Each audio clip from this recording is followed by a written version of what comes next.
சின்னத்திரை மற்றும் வெள்ளித்திரை இரண்டிலும் பிரபலமான நடிகைகளில் ஒருவர்தான் நீலிமா ராணி. இவர் தாமரை, செல்லமே, வாணிராணி, கோலங்கள், மெட்டியொலி போன்ற பல சீரியல்களில் நடித்திருந்தார். மேலும் நான்மகானல்ல, பண்ணையாரும் பத்மினியும் உள்ளிட்ட படங்களிலும் நடித்திருந்தார். இந்த நிலையில் நடிகை நீலிமா ராணி தன்னுடைய வாழ்க்கையில் கடினமான நாட்கள் குறித்து சமீபத்தில் வெளிப்படையாக பேசினார். இதில் நானும் என் கணவரும் இணைந்து 4 கோடி பட்ஜெட்டில் படம் எடுக்க முடிவு செய்தோம். அதற்காக வெளியில் வட்டிக்கு பணம் வாங்கி அந்த படத்தை தயாரித்தோம். ஆனால் அந்த படம் நினைத்தது போல் சரியாக வரவில்லை. இறுதியில் அந்த படத்தை குப்பையில் தான் போட்டோம். அந்த படத்திற்காக கடன் வாங்கி நடுத்தெருவில் நின்றோம். சரி, இழந்தாச்சு, ரோட்டுக்கு வந்தாச்சு, இனி இங்கிருந்து எப்படி நகரப் போகின்றோம் என நானும் என் கணவரும் யோசித்தோம். அந்த சமயத்தில் மீண்டும் சின்னத்திரையில் நடிக்க துவங்கினேன்.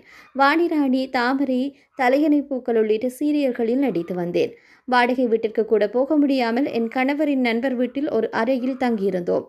எங்களுடைய குறிக்கோள் வெற்றி பெற வேண்டும் என்று நினைத்தால் தோல்வியையும் ஏற்றுக்கொள்ளத்தான் தயாராக இருந்தோம். அதனால் தான் மீண்டும் அந்த இடத்தை எங்களால் பிடிக்க முடிந்தது. 2017ஆம் ஆண்டில் ஜி தமிழ் தொலைக்காட்சியில் என்றென்று புன்னகை, நிறம் மாறாத பூக்கள் ஆகிய சீரியல்களை தயாரித்தோம். எங்களுடைய குறிக்கோள் சினிமா தயாரிப்பதாக இருந்தால் கூட சீரியலையே முதலில் தயாரித்தோம். எனினும் கண்டிப்பாக ஒரு நாள் படம் தயாரிப்போம். எனவே நாம் சோர்ந்து போய் உட்கார்ந்திருந்தால் யாரும் நமக்கு கை கொடுக்க வரப்போவதில்லை. நமக்கு நாமே தான் கை கொடுத்து உதவி கொள்ள வேண்டும் என்று நீலிமா ராணி உணர்ச்சி வசப்பட்டு கூறியிருக்கின்றார்.